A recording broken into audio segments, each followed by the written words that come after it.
Hey guys, welcome back to more relationship stories. In this video, an entitled sister, furious that her sibling got engaged first, does the unthinkable. She proposes to her sister's fiancé. And when that fails, she launches a full-blown campaign of lies, stalking, and even tries to break into their home to ruin their life. Here is what happened. Let's dive right into the story. And the title story is called My Sister Proposed to My Fiancé, posted on r/relationships. So I want to start things off by saying that my sister and I never really had a good relationship. She was older and totally fawned over and focused on by my parents. I was almost always an afterthought, and while I wasn't exactly abused or anything, it was clear they had a favorite child, and it was not me. One of the biggest issues that I had with my sister was that anything I had, she wanted. More often than not, I was forced to share or give her things because she was whining to my parents that it wasn't fair. One time, when I was about 7, I used some of my allowance at the grocery store to buy a Reese's. When we got in the car, she lost her mind screaming until I was forced to give her half, which she promptly spit out because apparently it was gross and I got a candy she hated just to be mean. And if her not liking what is arguably a very delicious candy is not a sign that she was crazy, I don't know what else is. Anyway, as you can imagine, the older I got, the less patience I had for the way she acted. Even as teenagers, every single thing had to be about her, and if I was given a moment of attention, she would lose her mind. Even her being in the grade above me did not help much, as any friendship I had she was quick to ruin, and trying to date was pretty much impossible like this. I even had to give her the dress I got for my junior prom because she wanted it for her senior one.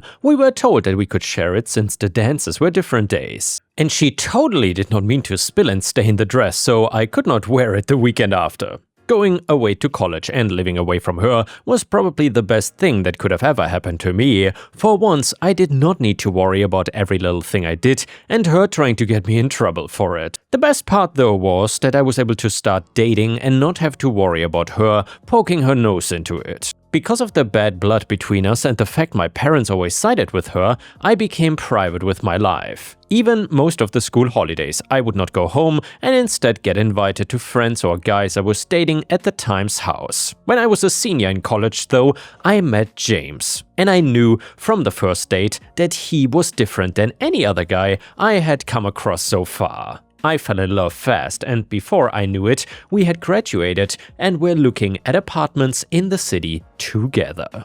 He had a job in IT and I had one in social work, maybe the one good thing I could blame on my sister.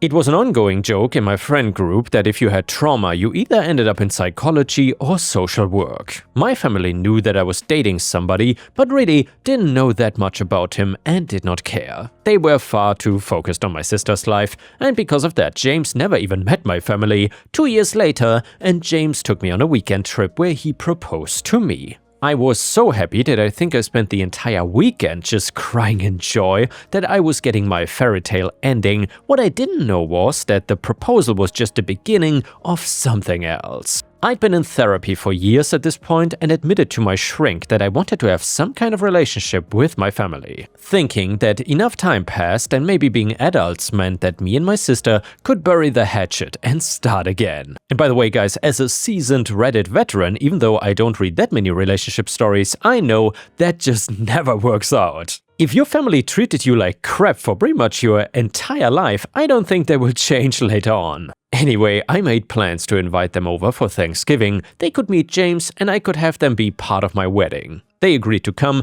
and I spent probably 3 days fussing over the food and placemats and wanting things to be perfect. When they got there, my sister right away seemed like something was up. She kept looking at me like she swallowed a lemon and seemed to make it her personal mission to drink all of my wine. By the way guys, that's a classic telltale sign of a Karen. Finally, halfway through dinner was when my sister decided to open her mouth. "Sister, you really wanted to invite me here just to hurt me, huh?" Me, what are you talking about? "Sister, you just had to go after my ex and not just date him, but get married to him." I was beyond confused and the entire family broke out into a fight. My parents were siding with my sister before anybody even understood what was happening. Instead of relaying the chaos, I'll just give a bit of an overview. Before I was dating James, he had gone on a single date with my sister via a dating app. It was like a 2-hour coffee date, and that was so insignificant, James did not even remember what she looked like. He did not even learn her last name, so he had no idea when he was dating me that I was related.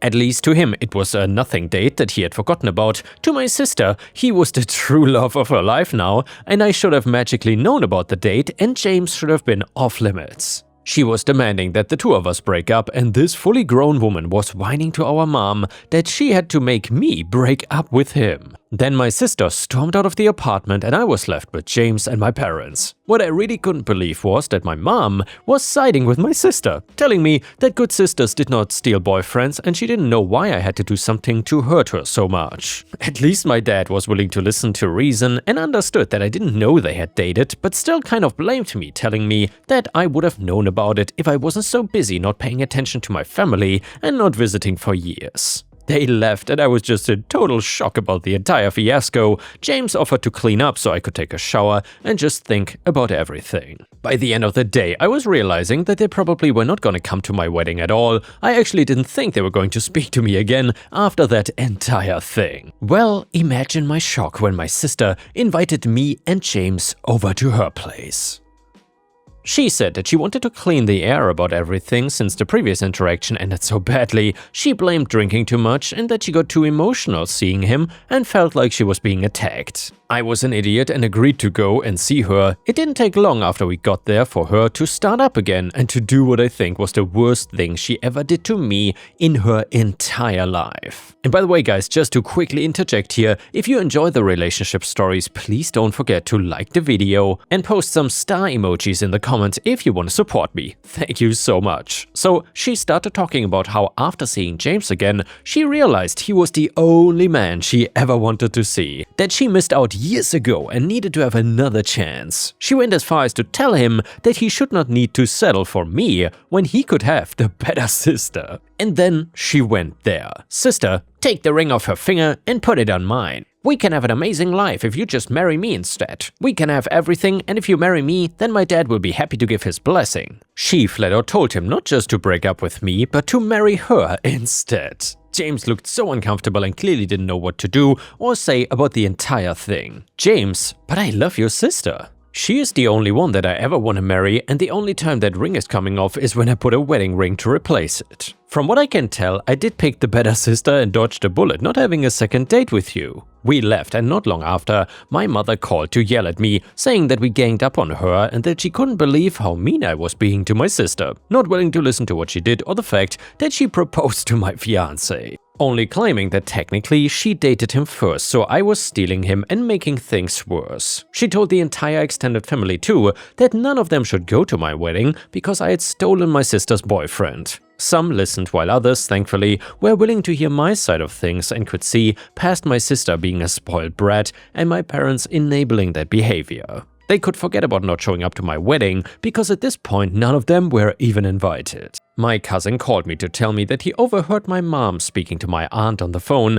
letting me know that not only was there a ton of slander about me and James, but more lies that James was engaged to my sister, but I came along and made up lies to steal him away from her. Rumors were also going around the family that James got my sister pregnant and was just trying to get out of being a father by getting with me instead. The main thing was that she wanted to tell me though that my mom and sister were planning on showing up to my wedding despite the fact they were not invited. For just a side note, my dad was not really okay with everything they were doing and was invited to the wedding on the strict rules that he could not bring my mother. I was not holding my breath that he was actually gonna show up though. Anyway, so my cousin was telling me that they were going to show up at the wedding for the sole purpose of causing problems. My sister had apparently been practicing how she was gonna stand up and scream that she objected to the wedding. I was laughing because she clearly didn't realize that an objection at a wedding is not like in the movies. You need a valid legal reason, like if I was already married or if we were related or something. Saying you object does not magically just stop the wedding if you cannot produce a valid reason. Well, what my sister and mother did not know is that I was not an idiot and had security already hired. I was gonna show the security guard photos of my sister and mother specifically to make sure they couldn't end up even getting inside the wedding. The worst they were gonna be able to do was throw a tantrum in the parking lot. Of course, me not inviting them just gave them more ammunition to use against me to the family, claiming they had given me everything and the thanks I was giving them was not being able to see their daughter getting married. I swear, my mother was just running hot and cold. One minute she loved me and wanted to come to the wedding, and the next I was a horrible daughter who hurt the family and she didn't want anything to do with me. I did end up having a conversation with my sister and mother privately at one point. They both wanted to come to the wedding, and I flat out asked my sister why she would propose to a man that I was already engaged to. This is when I learned that she actually did not have deep feelings for James, which I already knew. She was just upset that I was getting married before her, and she had always planned to be the first one to get married. It all came down to her being jealous but blaming it on me for not caring about her feelings. I told the two of them that I wanted the family at the wedding, but not if they were gonna do anything. I wanted them to see that I was happy and to be okay with that and support me for once. Finally, I said I would think about inviting them again, but it had to be okay with James too, because he was uncomfortable after being told to marry her instead of me. They told me the wedding had nothing to do with James and instead is about the family, meaning they wanted to make the entire thing about them like they did with everything else in my life. This is when I snapped and told them that it had everything to do with James and to do with me. That my wedding was not about them, and the only reason I didn't want my sister there was because she pulled that crap with trying to propose to him. Things got heated with a lot of yelling and ended with my sister slapping me in the face and screaming about the fact that I was supposedly selfish. My mother, upon seeing me get slapped, did nothing and just gave me a look as if I was in the wrong. At this point, there is no way either one of them is stepping foot into my wedding. Honestly, they are lucky that I didn't press assault charges against my sister. I'm considering going full no contact and feel like she has crossed the line so many times and had so many chances to make things right. Do you think that I'm going too far cutting them out of not just a wedding but my life? They think that I'm choosing James over them, and in a way, I kind of am. At the same time, I think I have the right to get married in peace and not worry about what the two of them might do. I've lost so many events in my life because of my sister, and I just don't want to risk my wedding following that pattern. And yeah guys, let me know what you think in the comments about this absolutely crazy situation. I think if anyone says that OP is the a-hole, that person is either joking or has some sort of mental issue. There's no way that OP is the a-hole here. Her family is trying to gaslight her so hard, and honestly, I would rather have lifelong enemies than be a part of that family. Let me know what you think in the comments. Comment number 1, not the a-hole at all. Your sister literally proposed to your fiancé, and your mother is enabling this insane behavior. The fact that she slapped you and your mom just stood there says everything. Go no contact immediately. These people will never change and will make your entire marriage about themselves. James sounds like a keeper for how he handled that nightmare situation. Enjoy your wedding without them. Comment number 2, your mother literally watched your sister slap you and did nothing. That tells you where her priorities are. These people will never support your happiness. Go full no contact, change your locks, and consider a Ring doorbell in case they show up unannounced. Comment number 3, OP, I'm so proud of you for breaking this cycle. Growing up as the scapegoat in a narcissistic family system is traumatic, and it sounds like therapy has really helped you to see the dysfunction clearly. Your sister's behavior at Thanksgiving and then proposing to your fiancé is so far beyond normal that I'm genuinely concerned for her mental health, but it's not your problem to fix anymore. And now we got an update to the story that goes like this. Hey Reddit, a lot of you have been asking for an update on my psycho sister situation, and boy, do I have one for you.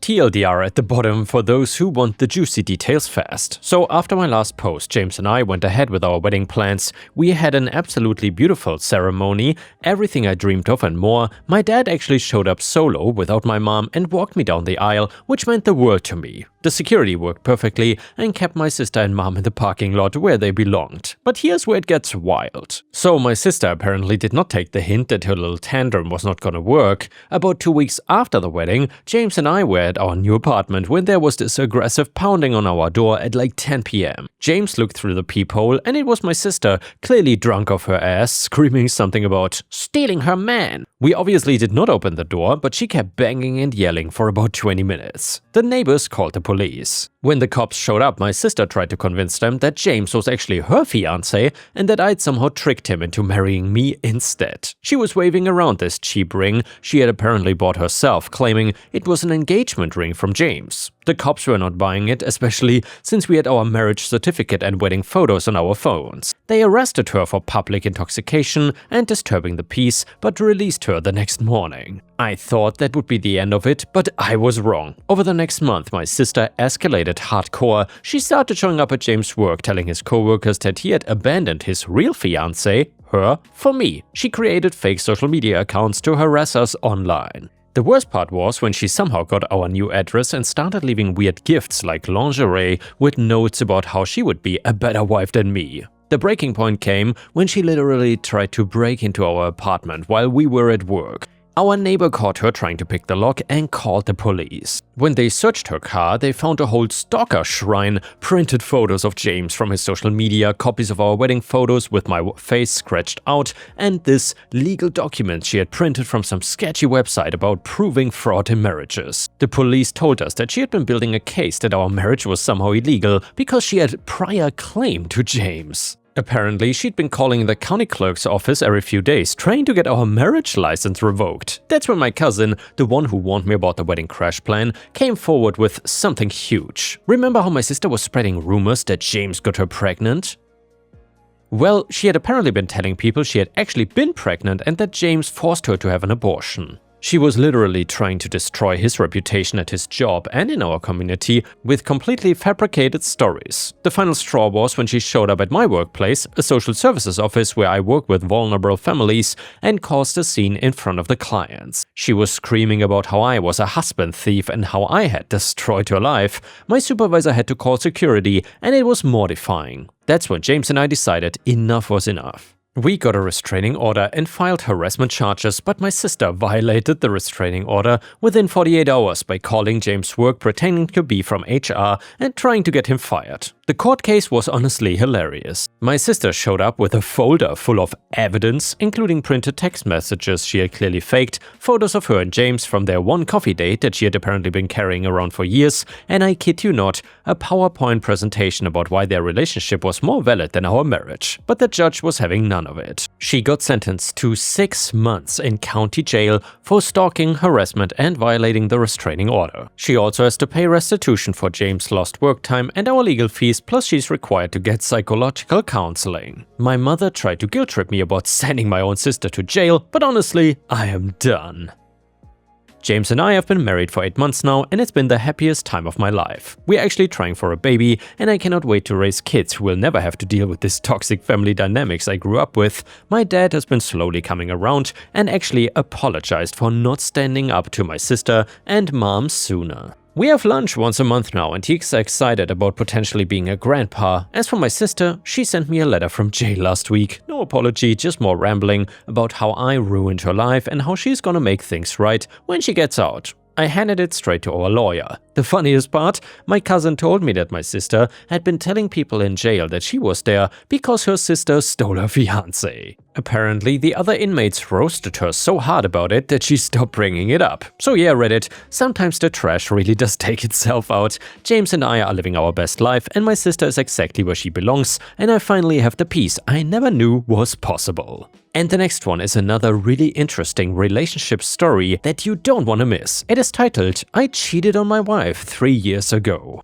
And by the way, if you enjoy the relationship stories, please don't forget to post some star emojis in the comments. So she agreed to forgive me if we opened the marriage, but now I live in agony every day. So basically, my wife 39 found out that I, 41, have been hooking up with a woman I met online who lived 2 hours away. When the woman visited, we checked into a hotel. This went on for 3 months, and we had met a handful of times when my wife caught us. She was waiting in the hotel lobby and saw us coming down from the room. She left me the next day. We separated for 8 months, and they were terrible on all of us, especially the children, M9, F7 and F3. We started talking about getting back together. My wife thought that since our sex life wasn't enough for me and that she was sure I will cheat on her again, we might as well open the marriage. I told her no, because I've learned my mistake, but she would not waver. I relented. We decided, well, she did, not to tell each other the when, where and with whom. Now, over 2 years later, we are back to normal on the outside. On the inside, I'm dying a little each day. Every time I see her happy, I wonder if this is just her old bubbly self or if she was thinking of someone else. She is a very beautiful woman, and I'm sure she has no problems finding men who want her. Whenever she takes a shower after coming home, whenever she rejects my advances, I think that she has been with someone, and that kills me.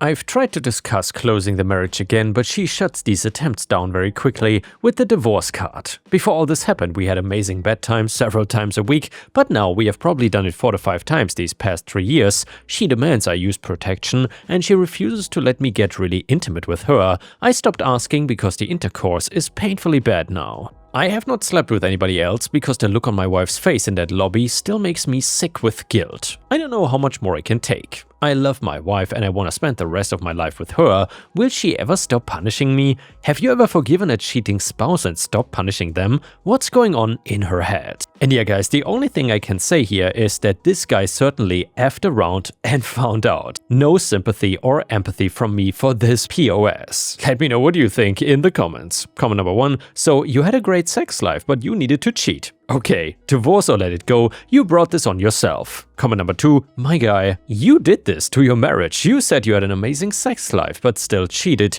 You loved your wife but still cheated. Let her live her life the same way you decided you were gonna have an affair, or leave and let her live her life. Comment number 3, it was over the moment you cheated, and her wanting open marriage means it's 100% over. She just doesn't want the divorce legal issues. Update. Well, it is over. And just to remind myself here guys, to insert an surprised Pikachu face. My wife served me divorce papers last week, and I'm writing this from my studio apartment that smells like cigarettes and regret. It all came to a head when I made the brilliant decision to hire a private investigator to follow her. Yes, I'm that pathetic. I convinced myself that I needed proof of what she was doing, as if it would somehow make me feel better or give me leverage, but the PI found nothing. So she was going to therapy twice a week and taking pottery classes, but she found out about the PI because I'm apparently too stupid to cover my tracks properly. She found the invoices in my email when she was using my laptop to help our daughter with homework. The look on her face was not hurt or betrayed this time.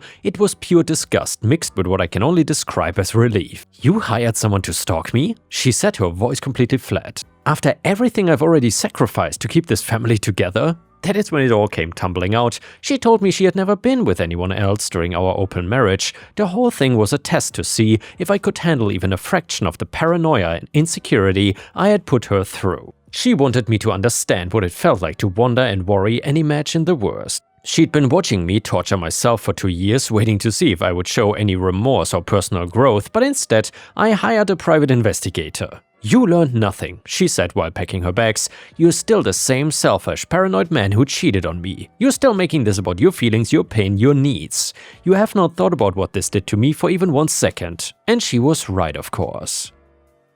Even in that moment, I was thinking about how this was gonna affect me, how I was gonna explain this to people, how I was gonna survive without her. The divorce is moving fast because she's been planning it for months. She had been saving money in a separate account, had already consulted lawyers, and had already lined up her new apartment. While I was wallowing in self-pity and hiring investigators, she was building her exit strategy. The kids are staying with her too. I get them every other weekend, which is probably more than I deserve considering I've been a checked-out father obsessed with my own misery for the past 3 years. My daughter asked me why mommy seems so much happier now, and I could not even answer her. I'm 44 years old, living alone, eating cereal for dinner, and realizing I destroyed the best thing in my life because I couldn't keep my dick in my pants for one woman who loved me unconditionally. She gave me a chance to make it right, and I screwed it up by being so focused on my own feelings that I completely missed the point. She's not punishing me anymore, she is free. Before we end the video, let's read one funny story from r/PettyRevenge. It is titled,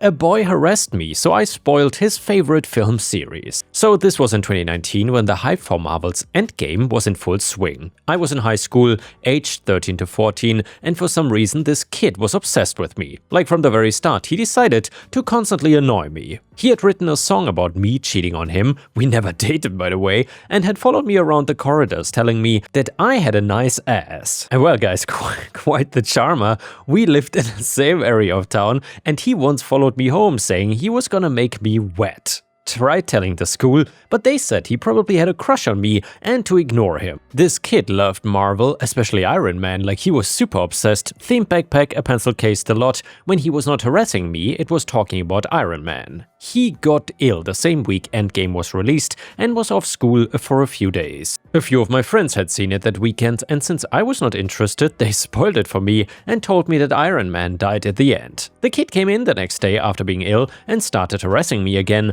I knew he had not seen the movie yet, and to be honest, I just wanted him to shut up, but I was a really quiet kid who never retaliated before. So I told him Iron Man died in Endgame. I know it's bad to spoil things on the premise you're not interested in that thing, but he was stunned. That look on his face was brilliant. So yeah, he ended up going home and cried. And yeah guys, thank you for watching. I will see you again tomorrow.